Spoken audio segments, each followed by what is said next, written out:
नमस्कार दोस्तों, स्वागत है आपका हमारे YouTube चैनल में। दोस्तों, सेट थ्योरी के ऊपर मैंने प्रीवियस वीडियो अपलोड किया था जिसमें मैंने सेट्स को बहुत ब्रीफली समझाया था कि सेट्स का मीनिंग क्या होता है, हम किस तरीके से सेट्स को अप्लाई करते हैं, किस तरह से यूज़ करते हैं। तो इस तरीके से मैंने सेट्स के ऊपर पूरा का पूरा अपना लेक्चर बनाया था। तो अगर आपने वो नहीं देखा है तो प्लीज़ वो देखी जा करके पहले, क्योंकि अगर आप वो नहीं देखेंगे तो आपको ये जो मैं आगे समझा रहा हूँ ये समझने में थोड़ी सी मुश्किल हो सकती है। तो इसलिए प्लीज़ पहले वो वाला लेक्चर आप देख लीजिएगा। अब आज हम कुछ और टॉपिक्स के ऊपर सेट थ्योरी की बात करेंगे। सबसे पहला टॉपिक मैंने चूज़ किया है वाई टू स्टडी सेट, यानी कि वाई टू स्टडी या इस सेट थ्योरी का यूज़ क्या है उसके ऊपर हम डिस्कस करेंगे। देखो, सेट थ्योरी जो है हमारी वो कई सारी ब्रांचेस में यूज़ होती है, मैथमेटिक्स के कई चैप्टर्स में यूज़ होती है, जैसे to define relations and functions. Relation और फंक्शन जो है हमारा सेकंड चैप्टर है क्लास 11th का। क्लास 11th के सेकंड चैप्टर में हमारा ये सेट थ्योरी बहुत बहुत बहुत ज़्यादा यूज़ होता है। जो रिलेशंस एंड फंक्शंस चैप्टर है उसका लगभग अगर हम बात करें तो 70% तो सेट थ्योरी से रिलेटेड ही है। 70% कंसेप्ट उसका सेट थ्योरी से रिलेटेड है। उसके बाद प्रोबेबिलिटी में भी हम सेट थ्योरी का यूज़ करते हैं। सीक्वेंसेस आपका एक टॉपिक होता है, उसमें हम प्रोबेबिलिटी का यूज़ करते हैं। और ज्योमेट्री में भी हम सेट थ्योरी का यूज़ करते हैं। अब देखिए, ये आपने यूज़ देखे, इसके बाद हम देखेंगे रिप्रेजेंटेशन ऑफ सेट्स, यानी कि सेट्स जो होते हैं उसको कैसे हम रिप्रेजेंट करते हैं। तो मेनली मैं एक बात आपको बता देता हूँ कि जो हमारा सेट्स होता है, सेट को हम कैपिटल लेटर्स में डिनोट करते हैं। कैपिटल लेटर्स का मतलब जैसे कैपिटल ए, कैपिटल बी, यहाँ पे कैपिटल ए की जगह कैपिटल बी भी हो सकता है, कैपिटल सी भी हो सकता है, capital D, A B C D Z तक कुछ भी हो सकता है। ये आपकी चॉइस के ऊपर है, आप किसी भी सेट को कोई भी नाम अपने हिसाब से दे सकते हो। उसके बाद सेट के अंदर कुछ पर्टिकुलर एलिमेंट्स होते हैं। एलिमेंट्स का मतलब जैसे मैंने आपको प्रीवियस वीडियो में बताया था, मैंने एक सेट बनवाया था आपको चिंटू जी और मिंटू जी से, कि चिंटू जी ने कुछ सेट बनाए थे और मिंटू जी ने कुछ सेट बनाए थे। उसमें कुछ कलेक्शन जो थे वो कुछ कलेक्शन हमारे सेट्स बने थे और कुछ कलेक्शन हमारे सेट नहीं बने थे। तो जो हम उनके अंदर एलिमेंट्स भरते हैं सेट्स के अंदर, जैसे कि जो मतलब एक तरीके से पर्टिकुलर टर्म्स होती हैं उनके अंदर, उनको हम एलिमेंट्स कहते हैं, एलिमेंट्स ऑफ सेट्स। अभी फ़िलहाल आप इसको देखिए, जो इसका एक्चुअल मीनिंग है वो आपको आगे समझ में आएगा। तो देखिए, एलिमेंट्स जो होते हैं सेट्स के उसको हम स्मॉल लेटर से डिनोट करते हैं, जैसे स्मॉल ए, स्मॉल बी, स्मॉल सी। और जो सेट होता है, सेट को हम कैपिटल लेटर से डिनोट करते हैं। अब जो सेट को रिप्रेजेंट करने की फॉर्म्स हैं, दो फॉर्म्स में हम सेट्स को, किसी भी सेट को हम दो फॉर्म में रिप्रेजेंट कर सकते हैं। नंबर 1 फॉर्म होती है हमारी रोस्टर फॉर्म और टैबुलर फॉर्म। या तो रोस्टर फॉर्म कह दो, और रोस्टर फॉर्म के अलावा हम इसको टैबुलर फॉर्म भी कह सकते हैं। सेकेंड टाइप होता है सेट बिल्डर फॉर्म। तो ये दोनों टाइप के रिप्रेजेंटेशन को हम इस वीडियो में स्टडी करेंगे। अभी फ़िलहाल के लिए स्टडी करते हैं हम रोस्टर फॉर्म और टैबुलर फॉर्म। देखो, रोस्टर फॉर्म और टैबुलर फॉर्म क्या होती है, जैसे आपके पास कोई भी एक सेट दिया हुआ है, मैं इसमें कोई थ्योरी वगैरह नहीं लिख रहा हूँ, डायरेक्ट मैं आपको एग्जांपल से इसको समझाने की कोशिश कर रहा हूँ। देखो, मैंने एक सेट लिया, set of all vowels in English alphabet. मैंने एक सेट लिखा, set of all vowels in English alphabet. तो इस सेट की, ये जो मैंने सेट लिखा है, अब आप लोगों के माइंड में एक क्वेश्चन अराइज हो सकता है कि सर आपने ये कहा कि रोस्टर फॉर्म, हम इस तरीके से रोस्टर फॉर्म लिखेंगे, तो ये कौन सी फॉर्म हुई? मेरे भाई, ये कोई सी भी फॉर्म नहीं है, ये एक लैंग्वेज में हमने सेट को लिखा हुआ है।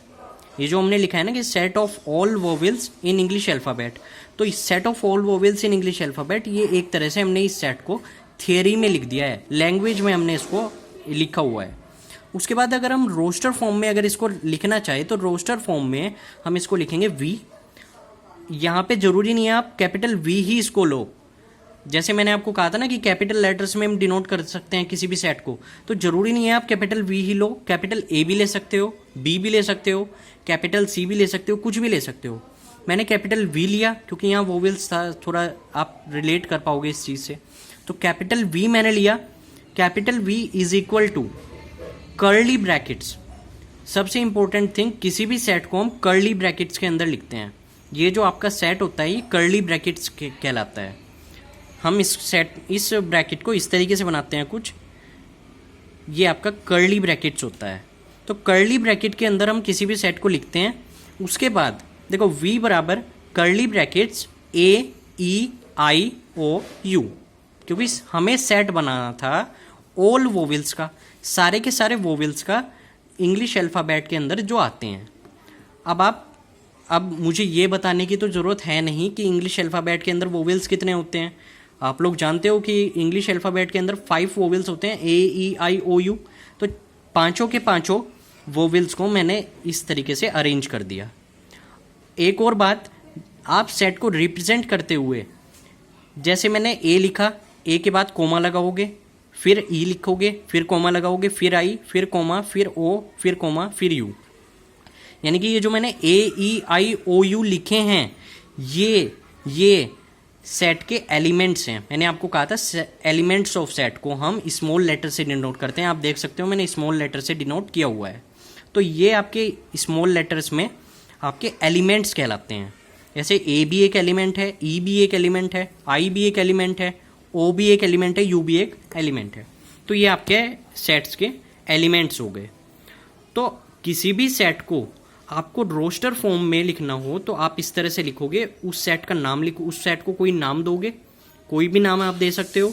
उसके बाद कर्ली ब्रैकेट्स लगाओगे और कर्ली ब्रैकेट्स में उसके जो भी एलिमेंट्स आते हैं, उसके अंदर सेट के अंदर जितने भी एलिमेंट्स आते हैं, आप उन सब एलिमेंट्स को कोमा करके, कोमा लगा के स्मॉल लेटर्स में डिनोट कर दोगे। इतनी बात समझ में आती है। उसके बाद नेक्स्ट हम एग्जांपल इसका देखते हैं। Set of all natural numbers, यानी कि सारे के सारे नेचुरल नंबर्स का सेट।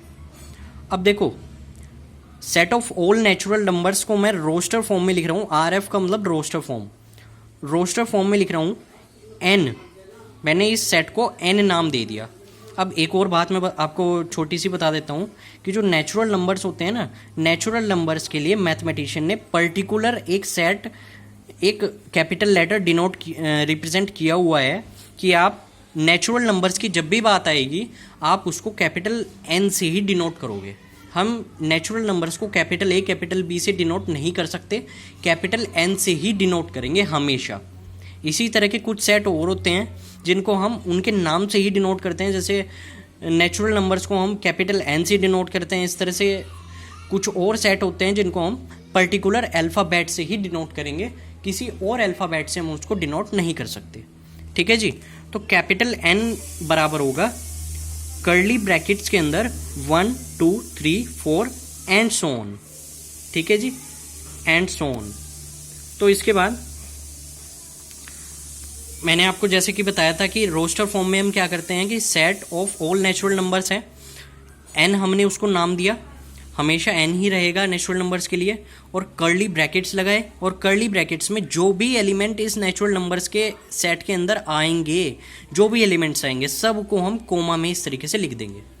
अब यहाँ पे एक और चीज़ ध्यान देने वाली है। मैंने यहाँ पे लिखा ये और ये।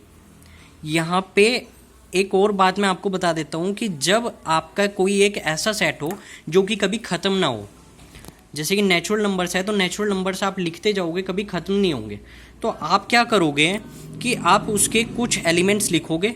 मैंने 4 एलिमेंट्स लिखे, और 4 एलिमेंट्स लिखने के बाद 3 डैश आप इस तरीके से लगा दोगे। इन 3 डैश का मतलब होता है and, so on, and so on. In 3 dash का मतलब होता है एंड सो ऑन। ठीक है जी।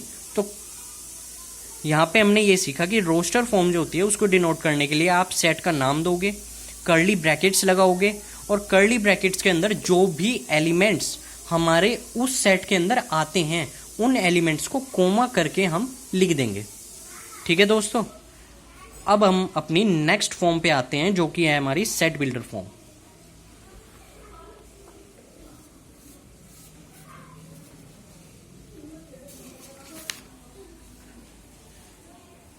देखो जी, देखो सेट बिल्डर फॉर्म को बहुत ध्यान से देखने की ज़रूरत है, क्योंकि सेट बिल्डर फॉर्म थोड़ी सी आपको टफ लग सकती है, लेकिन समझ में ज़रूर आएगी, ये मेरी गारंटी है।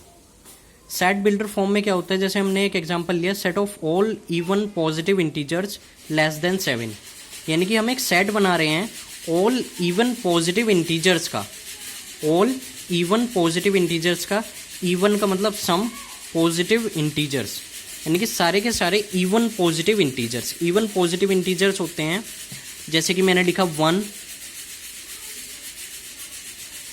नहीं 2 4 6 2 4 6 7 से कम हमें इवन पॉजिटिव इंटीजर्स लेने हैं, तो 7 से कम इवन पॉजिटिव इंटीजर्स 3 ही होंगे, 2 4 और 6।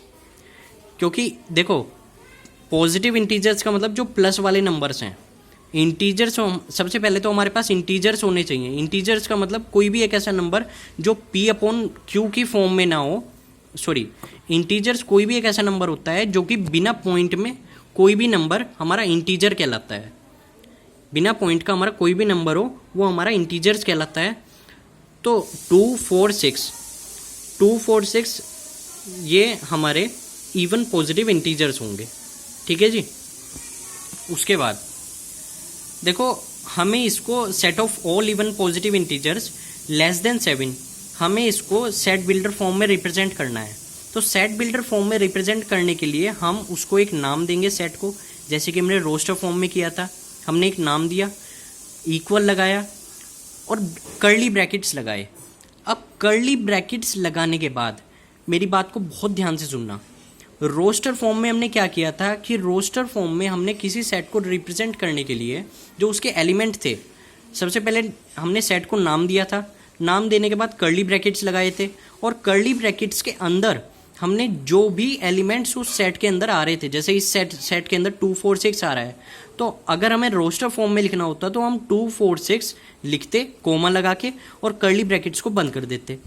लेकिन हमें सेट बिल्डर फॉर्म बनानी है। सेट बिल्डर फॉर्म का मतलब एक तरीके से सेट को बिल्ड करने की फॉर्म, एक ऐसी फॉर्म जो सेट को बिल्ड कर सके। बिल्ड करने का मतलब जो सेट को बना सके, ठीक है। तो इसको लिखने के लिए हम एक स्पेशल मेथड का यूज़ करते हैं, जो कि है, देखो सबसे पहले तो हम सेट को नाम देंगे, ए नाम दे दिया हमने, उसके बाद कर्ली ब्रैकेट्स लगाएंगे, उसके बाद यहाँ पे लिखेंगे एक्स। अब ये जो एक्स है ये कोई एक पर्टिकुलर एक नंबर नहीं है।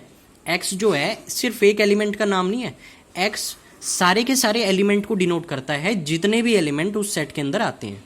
यानी एक्स जो है वो 2 को भी डिनोट करेगा, 4 को भी डिनोट करेगा और 6 को भी डिनोट करेगा। एक्स जो है हमारा वो 2 को भी, 4 को भी और 6 को भी, सबको डिनोट करेगा।